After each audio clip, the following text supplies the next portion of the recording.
All right, Sean, we're here on our second map of, wow, I don't even know what week this is. I want to say week 8, it might be week 7. That's how organized I am right now because of this last match was just so ridiculous. We saw so many infestors coming from the Little One, and Cauthon Luck just wasn't even phased by it and just showed some impressive macro, and we are about to see what the Little One is actually going to be drawing. Wow, and he's going to be drawing Zerg once again, and it'll be interesting to see if he actually ends up using this infestor-heavy force again this match. Yeah, I mean, I got serious, nerdy butterflies watching those games. I was like, whoa, look at that infestor usage. One of the things we didn't get to see that was mentioned in between the games is that the Little One actually fungal growthed a Viking and then tossed an infested Terran underneath it to finish it off. Just really fancy stuff going on by the Little One. And at the same time, Cauthon Luck probably got fungal growth 20 times that game, but just had the sickest macro, non-stop, start-to-finish aggression, and just managed to roll over the Little One without that much difficulty. I mean, it's just so impressive, the level of play that's developed in these first 3 months of beta.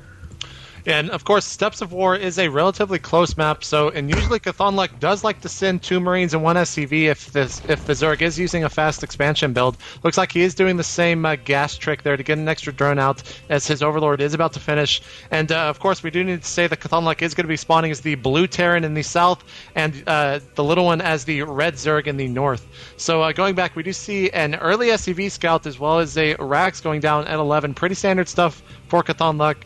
The players are talking a little bit of lag in this game, but hopefully it won't affect the play too much as both players are talking about it. We do have the Little One playing from Europe, so you kind of have to expect some type of lag.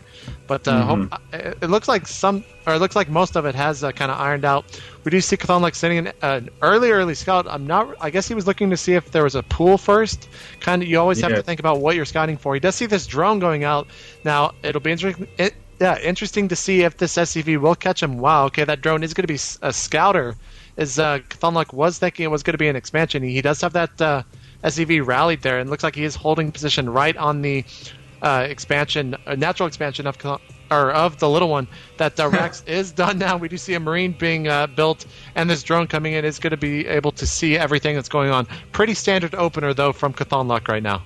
I like little stuff, it looks like there's a little bit of sparring going on at the expansion. The drone might actually win. Oh my god, it's going to be close. Oh, the drone manages to kill the SCV with 1 hit left to live. And it looks like this Overlord scouting by the Little One is very interesting, sending it over to this right side, not actually going anywhere close to the ramp. He has not seen this starting Marine come forward, and this drone that's scouting across the map is actually going to see it. It's going to take a few shots. Whoa, backing up. We do have 2 sets of Lings coming out, so the Little One looks like he's going to be absolutely fine. Still haven't seen any big deviation coming up for Cauthon Luck. Here goes the factory down right now. He's going to be doing almost the same play that he did last game, but wouldn't be surprised if he threw up 3-4 barracks after he does that early Hellion harass and just go for a straight bust in for the win. Yeah, one thing to note is that Cauthon Luck usually doesn't lose his SCV right there. I'm not sure if he just forgot about it or what, but I think that was a really, really important strategy that he always tries to utilize on this map. So it'll be interesting to see if he is at all affected by that mentally, because, I mean, StarCraft is both a mental, or it is a really, really mental game. Your state of mind can affect your play so much. We do see a bunch of Zerglings now rushing across the map, and we only see, I think, 2 Marines. Yeah, 2 Marines, but they are walled off there with that great reactor placement, so those Zerglings will probably have to retreat there simply from those 2 Marines. Nice play by the Little One, though. That's some great micro right there, not losing to anything. But look at this. He's going to keep poking up here, and oh no, do not lift that barracks. I don't think you want to be doing that. Isn't this great by the Little One? Look, he's just trying to juke around with these Marines. He is just trying to get his opponent to actually transfer these. This is going to be horrible for... here it's lifted. Does he see it? He gets in. Oh my god. See you later, Marines. Oh my god. Just begged his opponent to lift that to get those Marines in.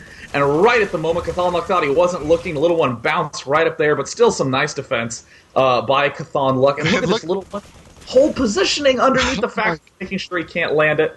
And this is the latest factory I have ever seen for this kind of play. And everything Cauthon Luck's doing is being revealed. He sees the second barracks. And Little One is just happily getting a second queen. Already has layer up, skipping Zergling speed. Just going to be throwing down a spine crawler right now, so he'll be fine. That was some really impressive standoff there from the Little One. And also that whole position Ling, I mean, that's just... It further develops that little push and how important that was. I mean, this is such a late build right now for Cauthon, because he did lose that SCV. He was not able to transfer that factory over to that reactor, so these Hellions rushing across the map are going to be a little bit late. However, those spine crawlers are only about halfway done, so I think those Hellions are going to be able to get inside of his base. We'll have to see right here. And they just they give that queen a high five. See you later. And he's going to be taking out one drone. Let's go ahead and count these. So that is one. He doesn't have anything but queens to repel this attack right now, as he is not even spawning lings as far as I can tell. Let's look at the protection tab. He has 6 lings building, but I think they're coming from his expansion.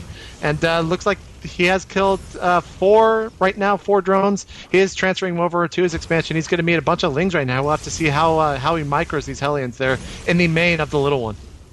Pretty sloppy by the little one. A little bit disappointing, to be honest. And meanwhile, back in Cauthon Lux main, we see a whole bunch of Marauders being built. No concussive shell researched. There it is. Concussive shell just started. Still more Hellions popping out to bolster this big early push. And it does look like the little one is finally stabilized. And oh, look what he's rushing to.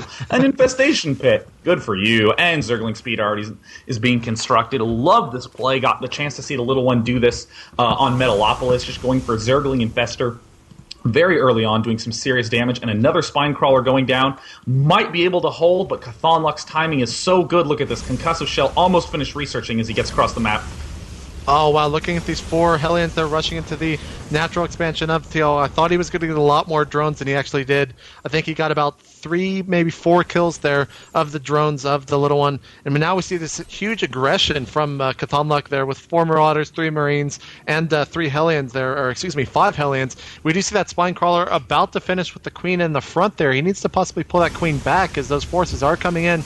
They do have that concussive shell upgrade, so wow, he needs to pull that queen back. Looks like that queen is going to drop, and that's just going to set back the little one so much. He is pulling all of his drones there. Wow, and some great play there by Cauthon Lux. Some great control, losing almost all of those drones. It looks like he killed all but 2. And the little one is in a really, really sticky situation right here, as he is spawning as many units as he can there at the natural expansion and his main, but he only has 1 Infestor spawning there at the main. Yeah, Infestor popped up at the expo, fell immediately. A little sloppy by Little One. This is such a standard push that I'm a little surprised that he didn't have more units in order to defend it. I mean, his timing was okay and everything, just a little bit late on those spine crawlers, and that's a good game. Looks like in the process of leaving the game, Little One paused it. You know, always a good way to sort of surprise your opponent, letting him know he's not allowed to, in fact, leave the game or watch anymore. But, you know, either way, awesome play by Cauthon Lux in those first 2 games. We had an epic game 1, pretty short game 2, but the funny thing to note is that we have only seen the little one play Zerg, his worst race. So hopefully Starcraft's Lady Luck will be on his side and he'll spawn his better race, Terran or Protoss, in the coming matches. Yeah, so we will be right back with our 3rd match, which I do believe is going to be on Desert Oasis, which, if you've watched the Showcase series before, you know some great matches have been had on that map. So we'll be right back with our 3rd match on Desert Oasis.